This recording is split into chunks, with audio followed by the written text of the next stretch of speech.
The most important financial news that has come out recently is, of course, the new government budget of 2024. There's been increases and decreases for a couple of different sectors. But I guess the main thing that everyone is, of course, most interested in are the tax cuts. I'll be going over the new tax brackets to see how much you are expected to save each week based on different income levels to see whether or not you'll be much well off. Let's start, of course, with the tax bracket itself. So under the previous bracket, from $0 to $14,000 per year of income, you're charged at a personal tax rate of 10.5%. And now this limit has increased to $15,000. The new bracket for the 17.5% is from $15,000 to $53,000, and 30% from $53,000 to $78,000, and for the 33% range from $78,000 to $118,000. Now, above the $180,000 mark, you charge at a personal tax rate of 39%, and there has been no change in that particular tax bracket. So overall, the tax brackets have increased, which essentially means that if you are close to the cutoff range for some of these tax brackets, you are expected to get a bit of tax savings. Now let's go through a couple of different scenarios using the tax calculator that they have. So in the first scenario, let's say you earn an annual income of 60,000 New Zealand dollars, which is around the median salary for Kiwis. So if the personal annual income is $60,000, are you in work? So yes. On super, no. Do you have a partner? No. Let's say you don't have a partner and you don't have any dependent children. How much is your expected savings? So you're looking at a fortnightly saving of around $50, which is around a weekly saving of $25, and an annual saving around $1,300. Now, let's say in the second scenario, if you're a small family of two with two children earning a medium income. So let's say you start off with $60,000. Are you at work? Yes. No super. Do you have a partner? Yes. Let's say your partner has the same amount of income at 60,000 New Zealand dollars per year. No super. And let's say you have two children, and we'll just ignore that for early childhood. You're expected a fortnightly saving of around $100. Which means a weekly saving of around $50. So this equates to an annual saving around $2,600 if you are a two-parent household with two small children earning a medium average salary. Let's say in the third scenario, if you are a relative high earner earning $100,000 per year, you are looking at no super. Let's say you don't have a partner at the moment and no dependent. You are looking at a fortnightly saving of $40, which is around a weekly saving of $20. So if you are in the higher earning income tax bracket, you actually end up saving less than if you are closer to the median salary.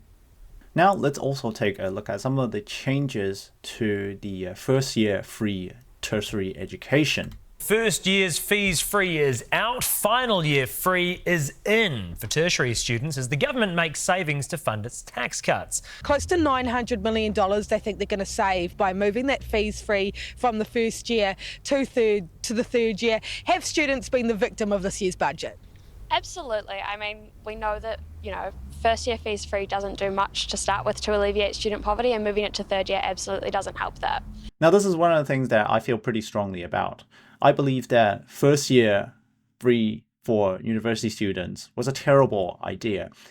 A lot of times people are almost forced into thinking that university is the only option there. And giving people first year free for university basically suggests that everyone should go to university, where that's not necessarily the case. there's many other options apart from going straight to university. There's like different types of apprenticeships like electricians, woodworks, plumbing, and we all need more of people doing that sort of work. And there's other things that you don't even need to go to universities to learn necessarily. For example, a lot of people that are able to do coding, they are actually able to learn that themselves or through various different online courses. And most of those are pretty much always significantly cheaper than actually going to universities. Because there's so much information online and you can learn so much of the skills online, university should not be the only option there for young people. In fact, I do believe that this is a significantly better option, making people that are able to persist through university till at least the third year to actually get their money back for actually able to stay in university and study through a degree through the third year. And this is the reward for them. Like, I think this is so much more fair, actually getting third year free for university students instead of just getting people to go to university, whereas the university themselves actually rake in most of the money, which in turn they could just infinitely jack up prices if the first year free university was going to continue, because there's no real incentive to provide anything that's significantly better if the government is simply paying for that money. I mean, I think the point of the policy is to try and encourage students into first year into trying out university when they're first in family. But the reality is it never did and never was going to alleviate student poverty, which is really important. And it wasn't going to help encourage more students into the professions where we really need them. I think what she said was completely missing the point there. Student poverty is not because of tuition fees. Like, eventually, if you are going to study at university, you're going to have to study for more than 1 year. And the fact is, many people actually drop out after the first year, after deciding that, university is probably not for me. I could be better off doing something else. Waste the money that the government is spending to basically give them a free year of university instead of actually having them learn a trade or a skill. Like, look at how many of the people actually end up going to university and studying things such as psychology or classics, even though the employment prospect for those particular subjects are extremely difficult. And they simply choose those subjects because they don't actually know what they're studying. And they're pretty much forced into thinking that going to university is the only way for them to get anywhere.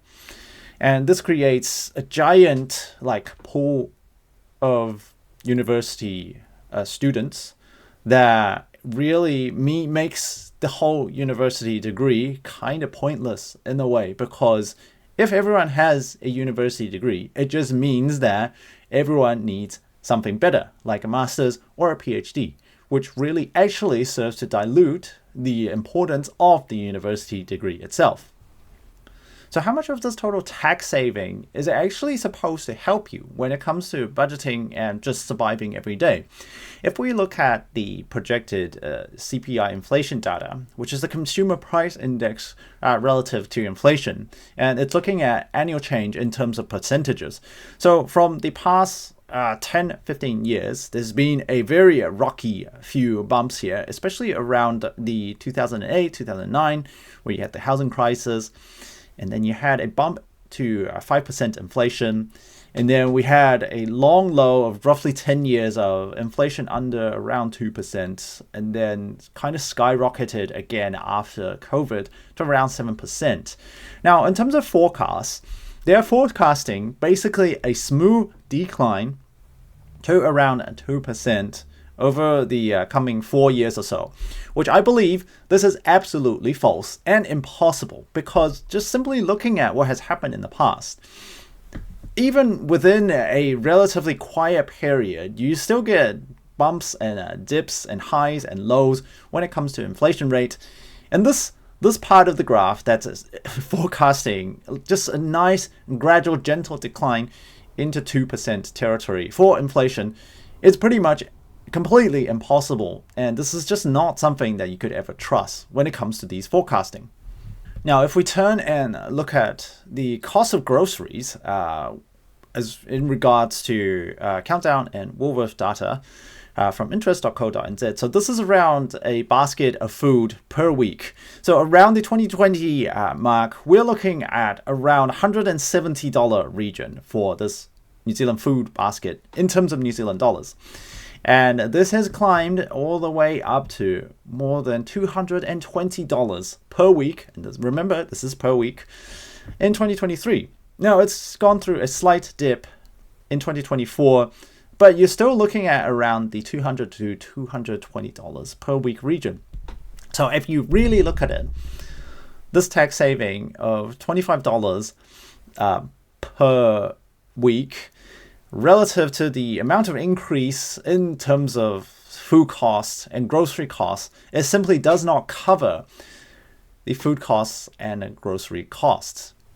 And this is what we can see from this particular article as well. So while food cost is increasing at a slower pace, but grocery suppliers' cost increases still continue to happen. It says that just under 2,900 items increased in cost in May of 2024, up around 50% from the same month in 2021. With so much increases in food costs and living costs and everything, it's really hard to see how a tax cut of that amount would make a significant dent to how people would survive. But realistically, I guess it's better than nothing at all.